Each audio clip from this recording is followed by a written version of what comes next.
یہ سرجری ٹھیک ہے، بڑی ضروری ہے جو اس وقت تھوڑی تیزی آئی ہوئی ہے، لیکن جب تک آپ کے منتخب نمائندے ایک صاف ستھری حکومت لے کے نہیں بیٹھیں گے اور وہ صرف مسلم لوگ ہیں.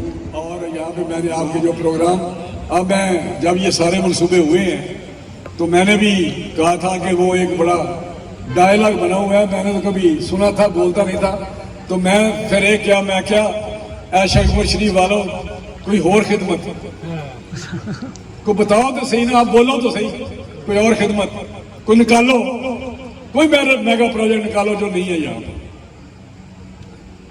یہ کبھی نہیں ہوا لیکن یہ یہاں ہوا ہے.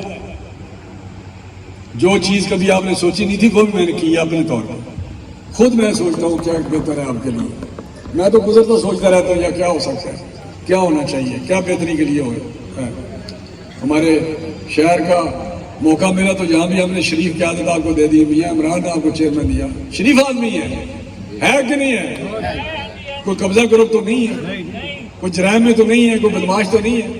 لیکن اگر کسی اور کو موقع ملے گا وہ یقینی طور پہ بدماش لائیں گے یہاں، لیکن موقع نہیں آنے دیں گے اللہ تعالیٰ کی فضل سے.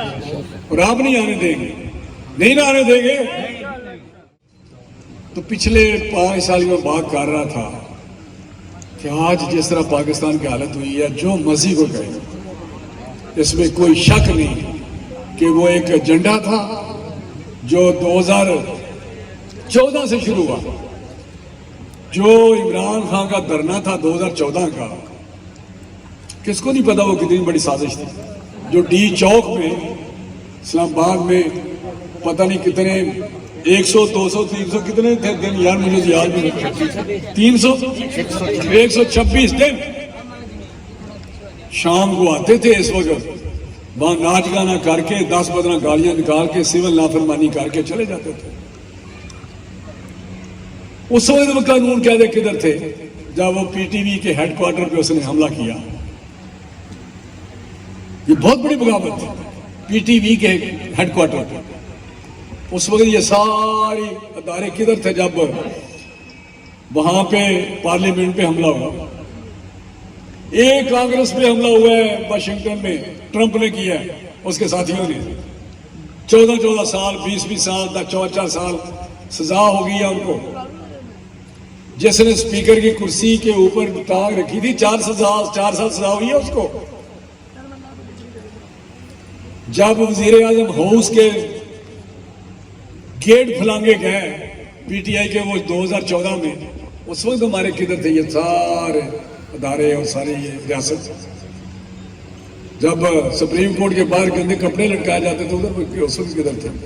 جب کہا کہ بلز جلا دو، مت دو، ٹیکس مت دو، بجلی کے بل جلا دو، اور سول نافرمانی کیا ہوتی ہے، وہ کدھر تھے سارے. اور وہ سارا کام ختم ہوا کہ 2014-17 میں جب میاں نواز شریف صاحب کو اقامہ پہ بیٹے سے تنہا نہ لینے پر زندگی کے لیے نااہل کر دیا گیا. یہ بھی آپ نے تماشا دیکھا نا پاکستان میں، دیکھا یا نہیں دیکھا کہ بیٹے سے تنہا نہ لینے پر اقامہ پہ. پھر 2018 کا الیکشن بھی آپ نے دیکھا، اور اسی ایجنڈے کے تحت کرسی پہ بٹھایا گیا اور اس شخص نے جو کیا وہ آپ کے سامنے ہے. کون سا کام ہے جو پاکستان کو کمزور کرنے کے لیے عمران خان نے نہیں کیا؟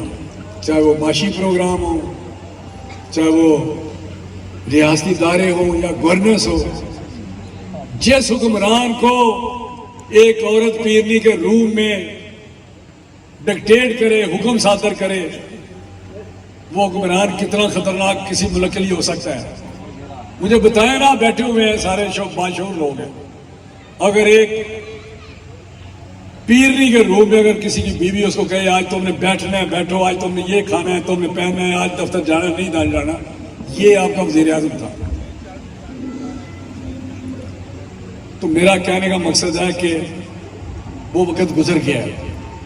اچھا فیصلہ کریں، اچھے لوگوں کو آگے لائیں. میاں نواز شریف کو جب بھی موقع ملا ہے اس نے پاکستان کو آگے کیا. ہماری مثال دیتے ہیں, یہ 16 مہینے آپ نے کیا کیا ہے.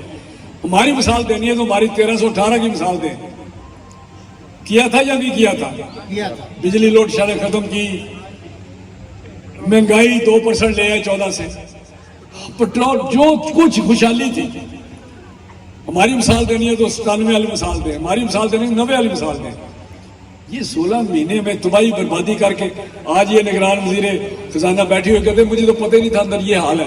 تو ہم نے بھی یہی کہا تھا کہ جب ہم اندر بیٹھے, جب حکومت ملی 16 مہینے والی, تو ہم نے اندر جب کابینہ میں بیٹھے تو بریفنگ ملی تو ہمارے کلیجہ پھٹ گیا. اذان ہونے والی امام سے ہم نے کہا یہ حال ہے, جو ہمیں باہر نہیں پتا تھا, یہ حال ہو گیا. لیکن اتنی محنت کی کہ ہم نے اس خطرناک جو ریڈ لائن ہے وہاں سے بھی پاکستان کو نکال کے ڈیفالٹ سے بچا کے, خدا نہ خاصا کہ ڈیفالٹ ہو جاتا تو آج پتہ نہیں یہاں کیا ہوتا. لیکن وہاں سے بھی وہاں نکال کے ہم کو صفت میں لے آئے. آج اللہ تعالیٰ کے فضل سے چیزیں انشاءاللہ آنے والے سال تو ہمیں بہتر ہو جائیں گی.